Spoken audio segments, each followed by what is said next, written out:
একবার চোখ দুটো হালকা বন্ধ করে ভাবুন তো, মাসের শেষে যদি আপনার হাতে কয়েক হাজার টাকা অতিরিক্ত থেকে যায় কেমন লাগবে? স্বস্তির একটা নিঃশ্বাস আসবে, তাই না? ঠিক ওই নিঃশ্বাসটাই হলো আর্থিক স্বাধীনতার প্রথম স্পর্শ। কিন্তু আমরা অনেকে মনে করি আমার ইনকাম কম, আমি সেভিং করতে পারবো না। আসলে সেভিং শুরু হয় না টাকার পরিমাণ দিয়ে, সেভিং শুরু হয় একটি সিদ্ধান্ত দিয়ে। আমি একজন ছেলেকে চিনতাম যার মাসিক আয় ছিল মাত্র 10,000 টাকা, কিন্তু সে প্রতি মাসে 500 টাকা আলাদা করে রাখতো। 1 বছর পর তার হাতে জমলো 6,000 টাকা। সে হেসে বলল, ভাই, এখন আমার নিজের একটা ইমার্জেন্সি ফান্ড আছে।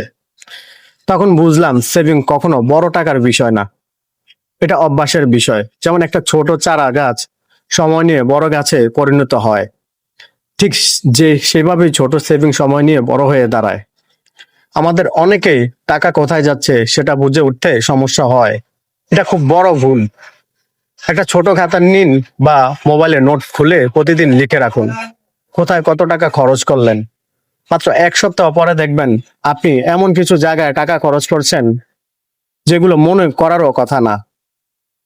আর এখন থেকে আপনার সেভিং এর পথ শুরু হবে। আরেকটা জিনিস খুব গুরুত্বপূর্ণ, আমরা বেশিরভাগ মানুষ প্রথমে খরচ করি, তারপর সেভিং করব, এই মন মানসিকতা নিয়ে চলি। কিন্তু এই চিন্তা ভাবনায় আমাদের সেভিং করতে দেয় না। ইনকাম হাতে আসার পর প্রথম কাজ হবে 10% টাকা আলাদা করে রাখা।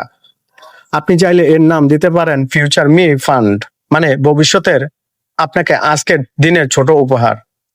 এবার আসি আনন্দের জায়গায়। সেভিং মানে আনন্দ বাদ দেয়া না, এটা স্মার্ট ভাবে চলার একটা উপায়। ধরুন আপনি প্রতিদিন 50 টাকার কফি খান, মাসে 1500 টাকা। যদি এর মধ্যে মাত্র 500 টাকা বাঁচাতে পারেন, তাহলে বছরে 6,000 টাকা জমে যায়।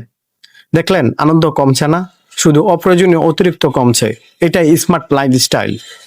কিন্তু সেভিং এর সবচেয়ে বড় চ্যালেঞ্জ আসে সামাজিক চাপ থেকে। বন্ধুরা নতুন ফোন কিনছে, নতুন রেস্টুরেন্টে ট্রাই করছে, আমরা ভাবি আমাকেও করতে হবে। কিন্তু মনে রাখবেন, স্মার্ট মানুষ ফ্যাশনে নয়, ফিনান্সে ইনভেস্ট করে। আর যদি আপনি সামান্য সংযম শিখতে পারেন, আগামীকাল অন্যরা আপনাকে উদাহরণ হিসাবে দেখবে। আরেকটা গুরুত্বপূর্ণ বিষয় হলো আপনার সেভিং এর পিছনে একটা লক্ষ্য থাকতে হবে। কারণ লক্ষ্য থাকলে সেভিং দায়িত্ব মনে হয় না, বরং অনুপ্রেরণা হয়ে ওঠে। সেটা হতে পারে নিজের জন্য একটা ল্যাপটপ কেনা, বাচ্চার পড়াশোনার ফান্ড তৈরি করা, হঠাৎ বিপদের সময় সেফটি নেট তৈরি করা। যাই হোক না কেন, লক্ষ্য থাকলে সেভিংটা অনেক সহজ হয়ে যায়। আপনি চাইলে আপনার স্বপ্নের ছবি বা লক্ষ্যটা প্রিন্ট করে ডেস্কে রাখতে পারেন, ফোনের ওয়ালপেপারে করতে পারেন। ধীরে ধীরে সেভিং আপনার অভ্যাসে পরিণত হবে।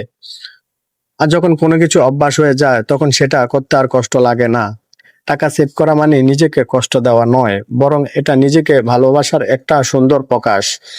আপনি যত কম আয় করুন না কেন, একটা কথা মনে রাখবেন, ছোট পদক্ষেপই বড় জায়গায় পৌঁছে দেয়। আজ আপনি যদি 200 টাকা সেভ করতে পারেন, আগামী দিনে 2,000 টাকাও সেভ করতে পারবেন। এটাই অগ্রগতি, এটাই বৃদ্ধি, এটাই স্মার্টনেস। তাই দেরি না করে আজই সেভিং শুরু করুন, কারণ ভবিষ্যতের আপনি আজকের আপনার নেওয়া সিদ্ধান্তের ফলটাই উপভোগ করবেন।